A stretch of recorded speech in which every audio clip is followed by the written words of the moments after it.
That's the first time I'm being told Okay. that I'm under arrest for murder.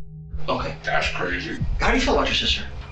I love my sister. Your sister? Yeah, that's my baby. The problem is this, you're on video. It's good video. This is Daron Kelly, a delusional killer who's about to realize that feigning ignorance won't make a murder disappear because it's all on camera, and as detectives peel away the layers, they're left with a horrifying truth. Daron, you're on video putting your sister in that trash can. I saw it. I witnessed you throw your sister's body into a dumpster, into that trash can. And now, the world's worst brother will sit in a denial after committing one of the worst crimes imaginable. Just want to go home. You're not going home. Oh. So your mom has taken care of you for a long time, right? Can we end this video? Or... And anytime you want. I told you you don't have to talk to me. On the 23rd of January, 2020, the Denver Police Department responded to a medical call at a home near the intersection of Troy Street and East 50th Avenue in Montbello. When officers arrived, they found 17-year-old Marnie Kelly Mills lying in a driveway beside a knocked-over trash can. Marnie was a student who lived with her mother, Vicki Lewis, and her older brother, Daron Kelly. While at work, Vicki was contacted by the school, saying Marnie was absent. As she looked for Marnie at home, something looked off in the driveway. Inside the trash can, she found a black trash bag, and in it was a black duffel bag. It had Marnie's body in it. She suspected Daron. He and Marnie were home alone. The investigators found something even worse for him, doorbell footage showing a man dragging a black bag to the trash. And the man looked a lot like Daron Kelly. Did you wish to talk to me today? What for? Well, to try to explain what's going on and why you're under arrest and what happened. So. I don't know. I was. Okay. Well, see, we got to do this. I don't know what you're gonna say. So, do you wish to talk so we have a conversation about what's going on? I mean, I shouldn't even be under arrest. Okay. Well, again, we can't talk about any of that until we do this. Okay. So, do you wish to talk to me? What we can do is we can talk, and if you want to stop at any time, you can do that. But again, we got to do this because I don't know what you're going to say exactly. So it's kind of protect everything, to protect you, protect me. I mean, sure, that's fine. Okay.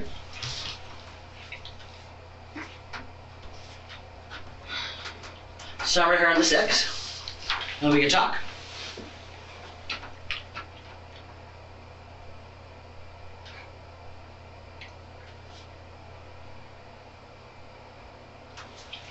I'm gonna go over the rest of this form, okay? If anytime you don't understand something, you just tell me, okay? We can okay? No, I mean, okay. This concerns an investigation of a homicide, okay? What does that mean? Someone's been killed. Daron looks restless. He's leaning back in the chair like he's relaxed, like he owns the room. But watch his legs. His knees keep twitching. Small jerks he probably thinks nobody notices. But they notice. You get the feeling he didn't expect any of this. In his head, he already got away with it. Whatever happened that night is well behind him. Right now, he's acting like a guy who either doesn't understand how serious this is or thinks he planned their perfect crime. Start with when you woke up. I woke up and I left.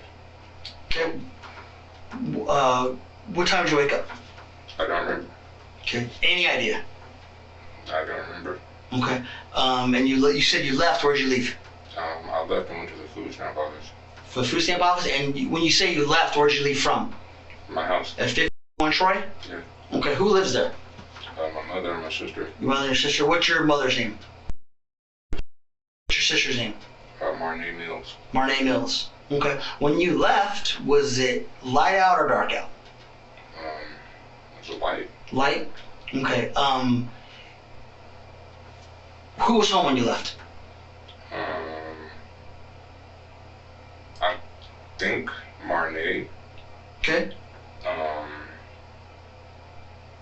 I smoked, so my memory's a little foggy.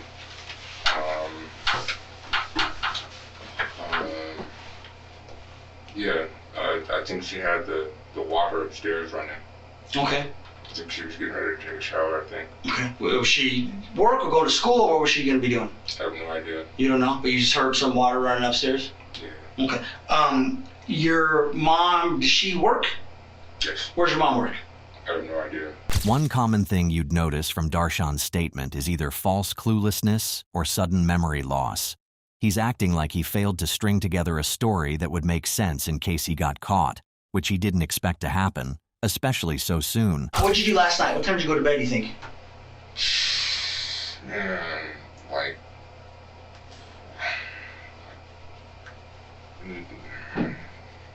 I don't remember, maybe 9:30, maybe? Maybe 9:30? Okay. When you went to bed, who was all home? My mom had just cooked, so like right after she finished cooking, I went to sleep. Okay. So your mom was there, you were there. Was your sister's name, what's your sister's name? Marnie. Marnie? Was Marnie there? Yes. Okay. So he's painting a scenario where it's just a normal day, nothing out of the ordinary happened. It's either that, or he can't remember anything from just a day before. Was there any drama at the house last night? Did you hear any arguing, any fighting? It was actually really peaceful last night. It was peaceful last night? Yeah. Okay. Did you get along with your mom? Yeah, it was great. Yeah? How about generally, do you get along with your mom? We have our ups and our downs, but... Well, everyone does, right? Yeah. Nothing major? No? How about your sister? But same. Yeah? Is it fair to say you guys have kind of had some issues in the past? Yeah, past is, yeah. What do you think the issue? What's the problem? Do you think? I don't like when she plays her music super loud in the house. Yeah. But that's it. Yeah. And her friends and shit. I think that I don't think that she should hang around the people that she hangs around. Are they bad people? Well, according to my mother. Yeah. But, how old's your sister? Shit, like 15. 15. So kind of typical 15-year-old. Yeah. Play music loud, kind of mouthy, kind of thing. Nah, when she plays her music and she gets on her zone, I try to stay away from her. Yeah. Did any of that stuff happen last night? She played music. Yeah. And Did you have to ask her to turn it down? Nah, I just ignored her and went to sleep. Yeah. When was the last time you saw your sister? Last night. Last night? Yeah. Before or after you saw your mom? Like right before. In his own story, Eric and his sister had your typical sibling dynamic, except from little arguments here and there, nothing serious. This is Darshan's version. But according to Darshan's own mother, he had made threats to kill Marnie on several different occasions. But I know Marnie she was brushing her hair. Brushing her hair? I know that. Okay. So, does she stay up late a lot? Is she like a night owl kind of person? She goes out with her friends. She goes out with her friends? Yeah. Okay. Yeah, and from the sounds of it, you three are the only people that live there, correct? Yeah. And your room's in the basement? My room is in the downstairs. We don't have a basement. Oh, well, downstairs. So everyone else is up. So you probably hear everything down there, don't you? People walking around and stuff, and Yeah. Get kind of loud down there for you. Just when she plays her music. Yeah. Did you guys have the issue the other day where the cops had to come to the house? Not that I remember. No.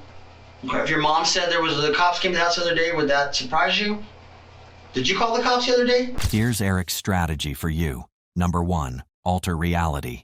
The goal here is to paint a picture of familial love between him and his sister. His other strategy is amnesia. How do you feel about your sister? I love my sister. Your sister? Yeah, that's my baby. Okay. What, so your mom goes to work, you're there, 9:30, go to sleep, you're not sure what time you wake up, but then you leave. Where do you go when you leave? This morning? Yeah. I didn't leave last night. No, this morning, I'm sorry. No, you're good. I went to the food stamp office. Food stamp, where's that at? Excuse me, not the food stamp office, but the Social Security office. Social Security office? Yeah. And do you have any idea around what time? I don't. No? But it was light out. Yeah. And your mom wasn't home from work yet? No. Do you know what time she normally gets home? I don't. No? Okay, and do you know what time does Marnie normally leave?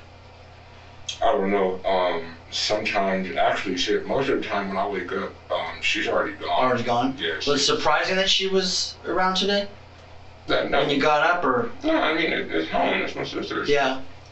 So, should she have been gone? You know what I mean? When you woke up? I don't know. Don't know? Okay. And you did not see her this morning? Not that I remember. When he runs out of lines or might say something that ends up coming to bite him in the ass, his favorite escape plan line is, "I can't remember." Suddenly, it's become a distant memory. Deshaun, something bad happened at the house, okay? Okay. And here's the thing, okay? I'm not gonna bullshit you, okay? There's a video across the street. Did you know that?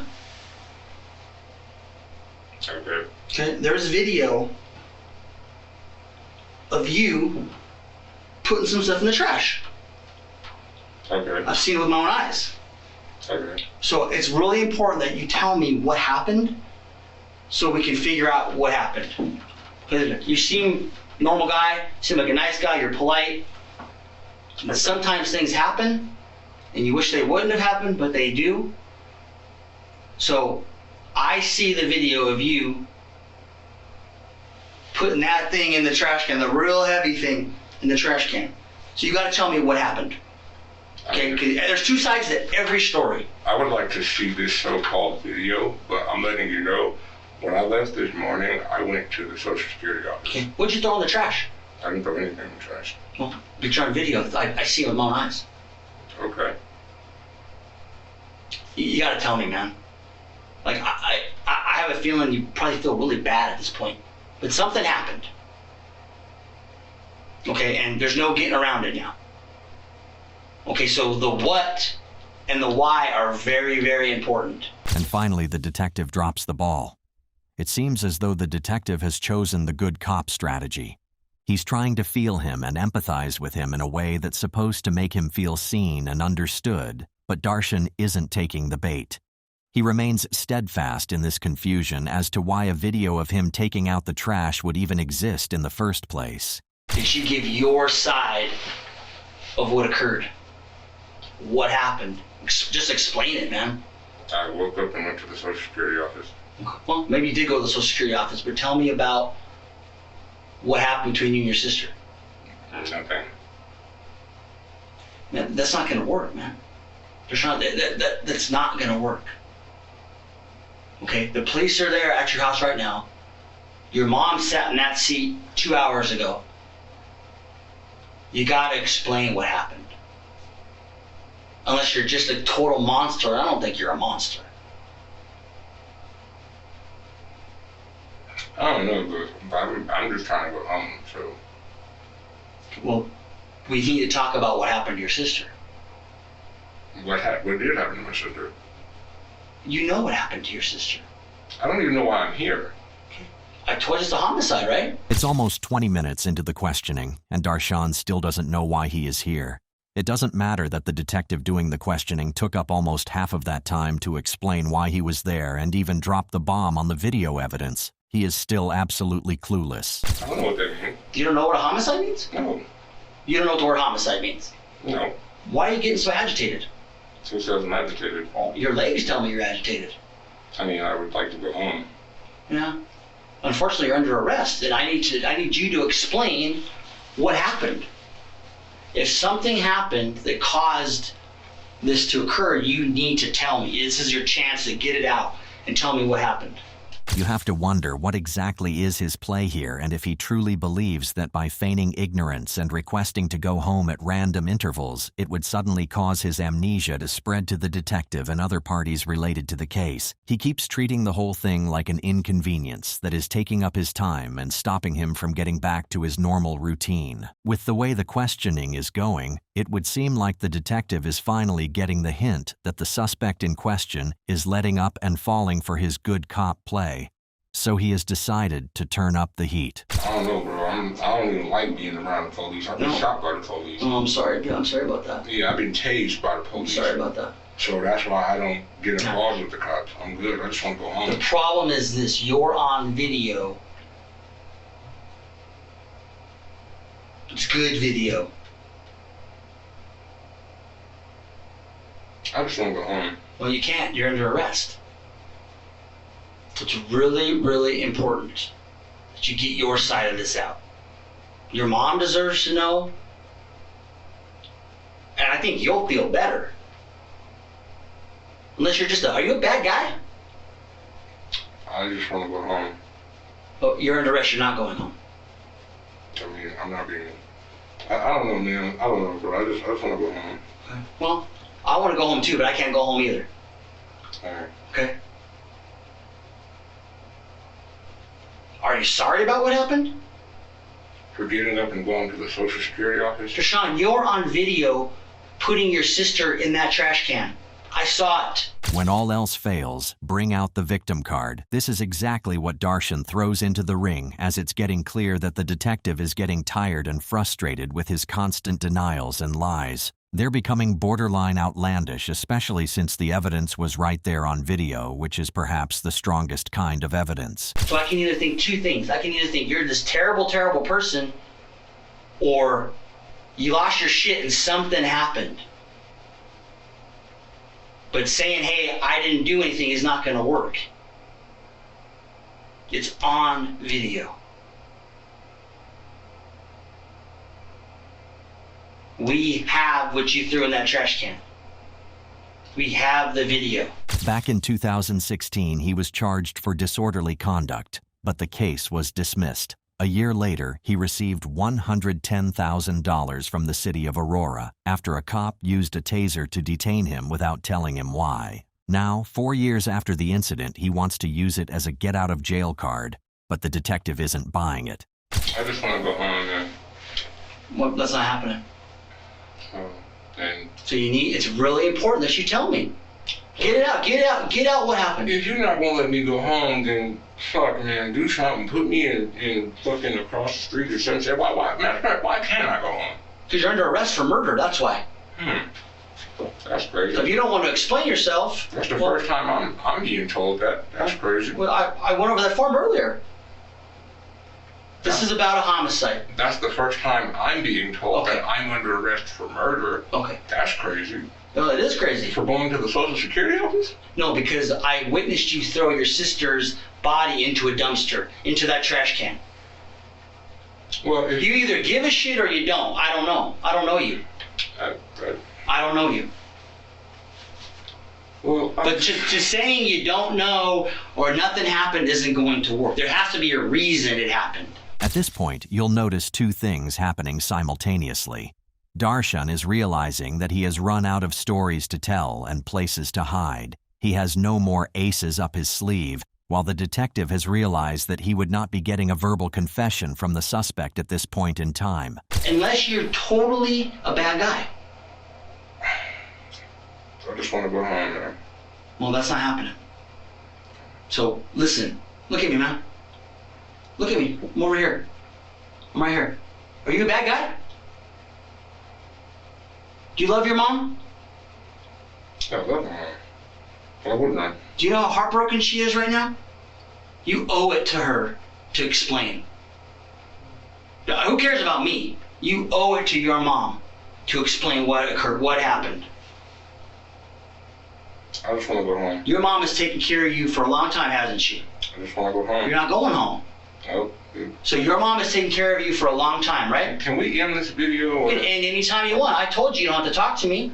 I'm trying to give you a chance. If you don't want to talk, tell me. I don't want to talk to you anymore, and we'll be done. And you'll go to jail. I'm trying to give you an opportunity to explain what happened, so I can explain to your mother why you're on video putting your sister in a trash can. Daron is playing dumb till the end, and the detective is treading between the lines of playing good cop and bad cop. Eventually, Daron shuts it down by calling for the interview to end, which the detective answers. Can we end this interview?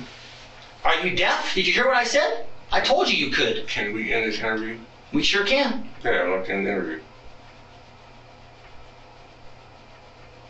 I want to go home. You're not going home. You're going to jail. That's where you're going. Well, So that's where you're going. well, then that's better than well, nah, fuck that shit. I'm not going to jail because I ain't do nothing. Yeah, you are going to jail. I'm not actually. You want to watch? I didn't do anything. Yeah, you're going to jail. Okay. So you said you wanted to stop, so we got to stop. I just want to go home. No, you're not going home. So we have to stop because you said you wanted to stop. Even though the evidence was as clear as day, Daron kept playing dumb till the end. He refused to admit to what he did, but his delusions can't change what was caught on camera. Eventually, he had to face the consequences of his actions. In the end, nothing concrete came out of the hour-long interrogation with Daron, although he stopped talking midway into the interview. Despite being caught in the act of disposing of the body, he stuck to his delusions and denied it until the final hour. He might have believed that he could have actually gotten away with the crime, but the thing that he didn't account for was witnesses, and in this case, a digital witness. There's no chance of claiming false memory or recognition. On the 1st of August, 2022, 2 years after the murder of Marnie Kelly Mills, Daron Kelly entered a guilty plea to murder in the second degree. He was sentenced to serve 27 years in the Department of Corrections for stabbing his half-sister in the neck and dumping her body in the trash can. A big brother is meant to protect his younger ones from the bad guys, not become one. He stole the life of a teenager on the cusp of her future and shattered his mother's world, forcing her to bury her younger son 1 year before and her daughter, Marnie Kelly Mills, the next. Thank you for watching today's video. Don't forget to subscribe and check out one of the craziest cases I've ever covered right here.